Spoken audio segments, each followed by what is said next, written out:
What's up, everybody? It's Steady. Welcome back to Steady Show Reviews.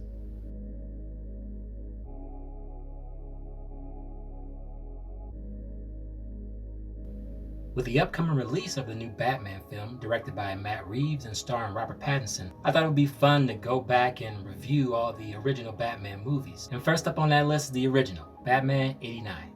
Directed by Tim Burton and starring Michael Keaton, this movie pretty much changed how superhero movies and kinda action movies were made altogether. But before I tell you how I feel about the movie, let's go ahead and do a quick recap. The film starts with a family walking the streets of Gotham lost. They wander down an alley where they get mugged by two criminals. This scene is very reminiscent of the night Bruce Wayne's parents were murdered. But this time it's just a mugging, not a murder. We then cut to the two criminals talking about Batman as if he's still an urban legend, questioning if he's even real or not. And it's here we get our first taste at this version of Batman. He's badder, he's darker, and he's scarier. He beats up the two thugs and he tells them to let their friends know that he is, in fact, real. I'm Batman. We next learn of the mayor's plan to hold a giant parade/festival for Gotham's 200th anniversary. Cut back to the Gotham Globe, we see Knox getting picked on for being the only one who believes in the Batman story. Until he meets Vicky Vale, a photographer who not only believes him, but wants to team up and uncover the case together. Knox and Vale go to a fundraising event at Wayne Manor, and it's here we finally see Bruce Wayne. Bruce and Vicky have an instant connection. Not long after, we find out that Jack has been set up, and a giant shootout between the mob and the police takes place at Axis Chemicals. Batman then shows up, and after deflecting some gunfire from Jack back at him, Jack is hit in the face, disfiguring him before he falls into a vat of toxic chemicals. Thought to be dead, Jack goes to an underground mob doctor who does all he can to fix his face, but the nerve damage is too severe and leaves him with a permanent smile. The toxic chemicals also changing him, leaving his skin a ghost white and his hair a bright green, giving him that iconic Joker look. Being driven mad by the chemical bath and the sight of himself, Jack returns to Grissom and kills him, deciding to take over the crime syndicate and renaming himself Joker. We then learn of the Joker's big plan, to poison random cosmetic products in Gotham, causing anyone who uses them to die from laughter. Joker then tries to kidnap Vicky Vale, seeing her as a source to Batman and having sort of a crush on her. But before anything can happen, Batman shows up, and after dealing with a couple henchmen, he brings Vicky Vale back to the Batcave where he gives her the info on how the Joker poison works and how to avoid it. Joker, now pretending to be a nice mob boss, I guess, tells the city that he will drop $20 million in cash on the parade, causing a large crowd to actually show up. His true plan, however, is to release his toxic chemicals onto the Gotham citizens, with the parade balloons full of deadly gas. Batman shows up in the Batwing and saves the festival, but is soon taken down by the Joker. After a chase through a church and some help from Vicky Vale, Batman is finally able to stop the Joker once and for all. The movie ends with the police reading a letter from Batman, letting them and the people of Gotham know that he is here to protect them. They turn on the new bat signal, and our last shot is Batman standing on a rooftop overlooking the city. Batman '89 was a pretty fun movie. Now, full disclosure, I've got to admit, I didn't grow up with this movie. And after going back and revisiting this film, I realized that I don't remember anything about it. I think the only part about this movie that I remember is the scene when the Joker pulled out that long gun and he shot Batman down. But besides that, this really felt like a first-time viewing for me.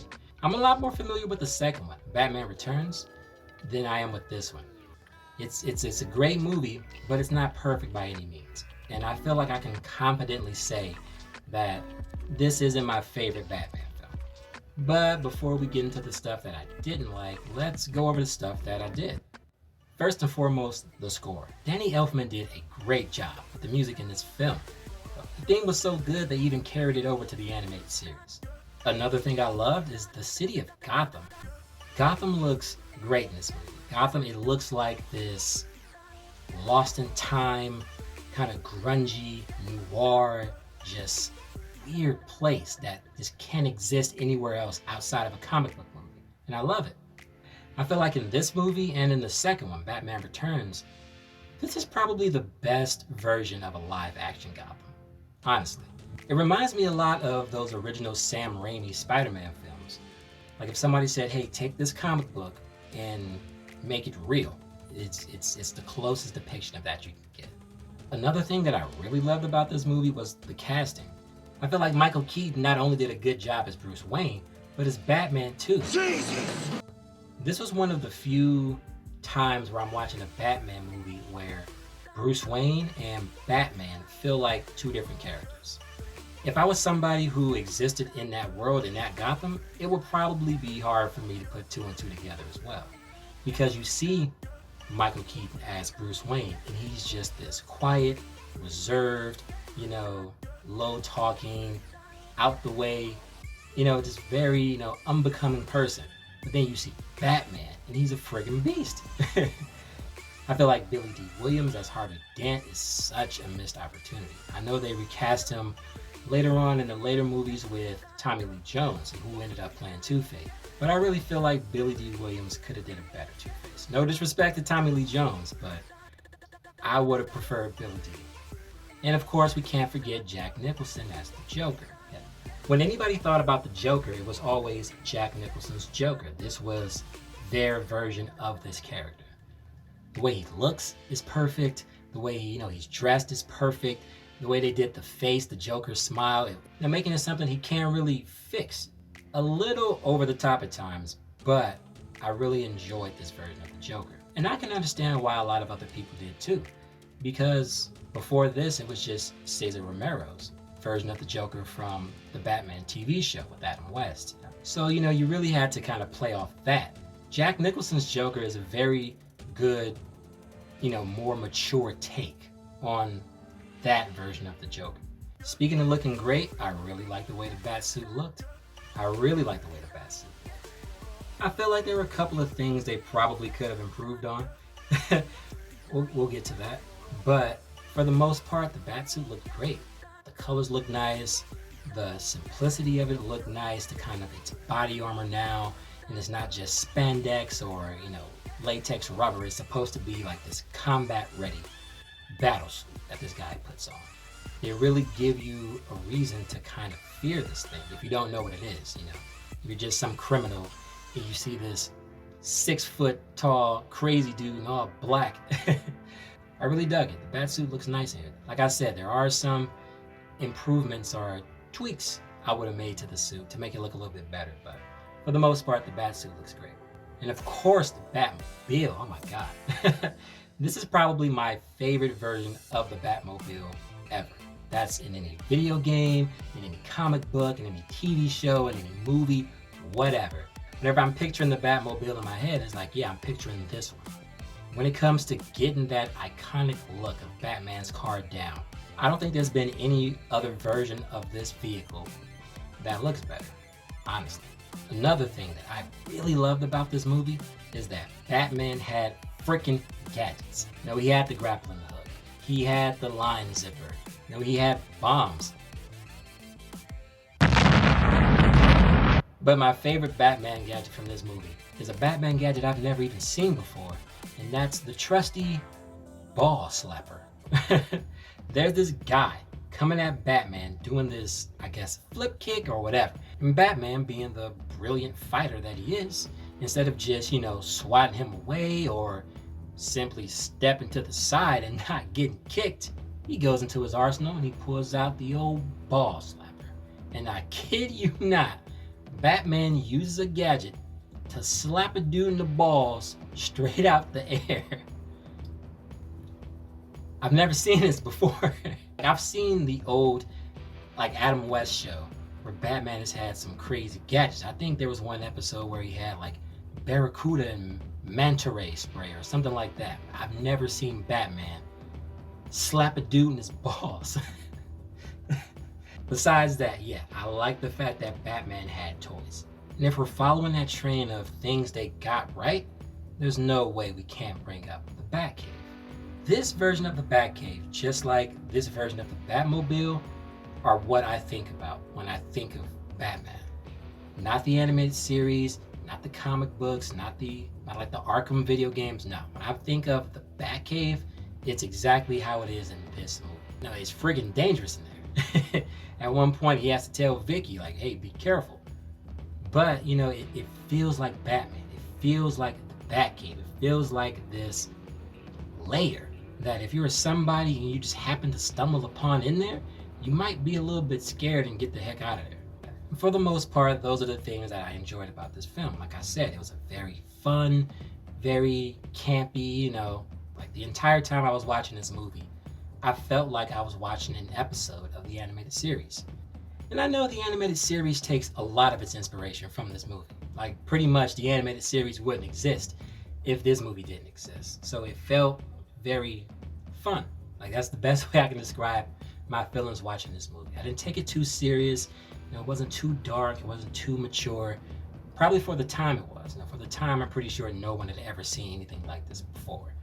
But, you know, besides maybe Superman and Spider-Man, Batman is a character that's been pretty much done to death. So for me, there's been incarnations that have done Batman a little bit better. It's definitely a movie I would have no problem putting on again. Like I said, this isn't a movie I grew up with. I don't have any of the nostalgia that is attached to this film that a lot of other fans do. Going back and watching this film really felt like a first time viewing.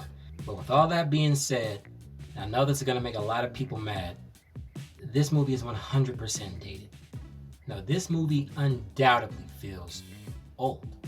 Sorry, if you're somebody who grew up with this movie, still love this movie, like, hey man, all those scenes still hold up. No, they don't. Like I said, I'm pretty sure for the time, it was very dark, it was very gritty, it was very mature. Like now in today's age, when we've had the Christopher Nolan films, we've had the Zack Snyder films, this movie feels like a Saturday morning cartoon.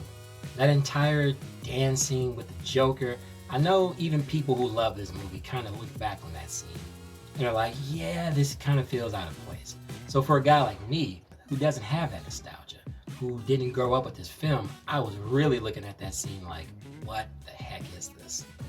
It felt so out of place. It felt so silly. Like it went from being this Tim Burton dark kind of movie to something that felt like was on the Disney Channel. Most of the acting was pretty good, but a lot of the acting felt kind of hammy. It felt kind of campy, especially with guys like Knox. Knox to me felt like he was doing he was doing his best Rodney Dangerfield. If I'm being honest, it was very like, hey, what's going on over here? Hey, who's this guy? And all that type of stuff. It was very kind of, it feels old. That's just the only way I can describe it. It feels old. It doesn't feel like something that would take place today. It feels like something that still looks good today, but it doesn't feel like something that would actually take place today. Which brings me to Joker. Like I know, like I said, this is the definitive version of the Joker for a lot of people. But for me, this felt very dated. Love Jack Nicholson. I love this version of the Joker, but this isn't my Joker. It was a little bit too over the top. There were some scenes where I'm watching, Jack Nicholson do his thing. And it comes off, pretty good. It comes off scary. It comes off kind of menacing. It comes off, kind of crazy. But then there's some scenes where it's like, okay, he's just kind of being silly. Now it goes from Joker crazy to kind of generic crazy. Like if you've seen Batman Forever. Now speaking of Batman, in Batman Forever you had Tommy Lee Jones playing Two-Face, and he was just kind of stupid. Again, I'm jumping ahead, but I kind of compare this Joker to that. There are some parts where it's perfect, where it's spot on, where it's like, this is really, the clown prince of crime. But then there are some scenes where it's like, this is just generic crazy person. Or this is just generic silly person. It definitely took me a while to get used to Jack Nicholson's Joker. Once I had settled into this interpretation, it was pretty fun.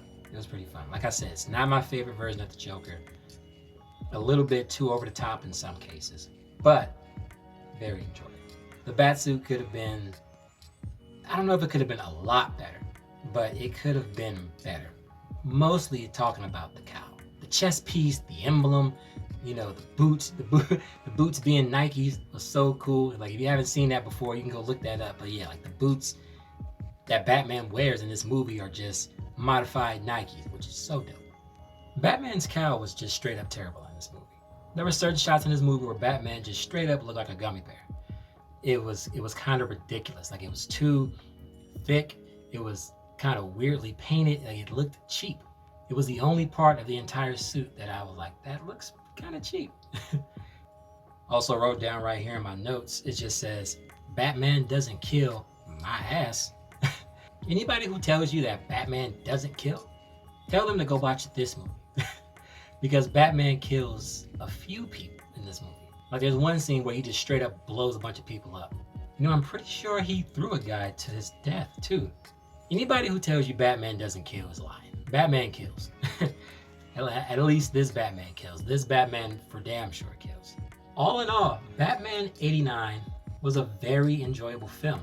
Now, for someone who doesn't have that nostalgia, for someone who didn't really grow up watching this movie, I still found myself really enjoying it.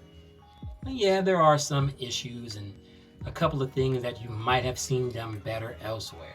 This movie is still very important because even today, you can still see the influence it had on everything else. And even though Batman 89 isn't my favorite Batman movie ever made, and you know, Michael Keaton isn't my Batman or Jack Nicholson isn't my Joker, like I said, I still really enjoyed this movie. And that's why I'm giving Batman 89 a B. Alright guys, that does it for Batman 89. Next on our list is Batman Returns. Now that's one I've actually seen and remember I've seen. So it'll be cool to see all the improvements they made to the first one and to see if I like it as much as I remember it. We got a lot more Batman movies to get through until we finally get to Matt Reeves' The Batman, which releases on March 4th. So if you want to catch that and all the other reviews in between, make sure you subscribe to the channel, leave a like on this video, and as always, I'll catch you next time.